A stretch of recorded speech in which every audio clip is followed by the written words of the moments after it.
ఇక ఆగ్నేయ బంగాళాఖాతంలో ఏర్పడిన వాయుగుండం మోందా తుఫానుగా కాకినాడ తీరం వైపు దూసుకొస్తుందని హైదరాబాద్ వాతావరణ కేంద్రం తెలిపింది. అయితే దీని ప్రభావంతో రాష్ట్రంలో వచ్చే 5 రోజులు భారీ వర్షాలు కురుస్తాయని పేర్కొంది.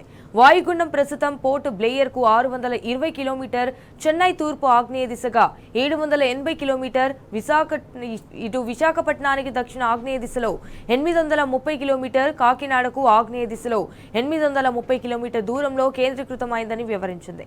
గంటకు 6 కిలోమీటర్ వేగంతో దూసుకొస్తున్న వాయుగుండం రాబోయే 12 గంటల్లో నైరుతి, పశ్చిమ, మధ్య బంగాళాఖాతంలో తుఫానుగా బలపడనున్నది. అయితే మంగళవారం ఉదయానికి తీవ్ర తుఫానుగా మారి ఆంధ్రప్రదేశ్ తీరంలో మచిలీపట్నం నుంచి కళింగపట్నం మధ్య కాకినాడ తీరాన్ని దాటే అవకాశం ఉన్నదని వెల్లడించింది.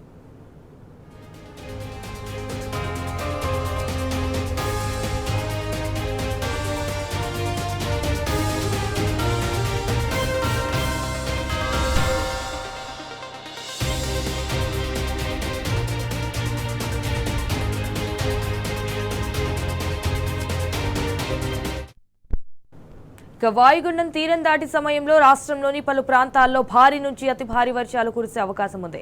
రేపు జయశంకర్, భూపాలపల్లి, ములుగు, మహబూబాబాద్, భద్రాద్రి కొత్తగూడెం జిల్లాల్లో అతి భారీ వర్షాలు కురిసే అవకాశం ఉంది. అయితే ఆ 4 జిల్లాలకు రెడ్ అలర్ట్ జారీ చేసింది. ఆసిఫాబాద్, మంచిర్యాల, పెద్దపల్లి, ఖమ్మం, వరంగల్, హనుమకొండ జిల్లాలకు ఆరెంజ్ అలర్ట్ జారీ చేసినట్లు వెల్లడించింది.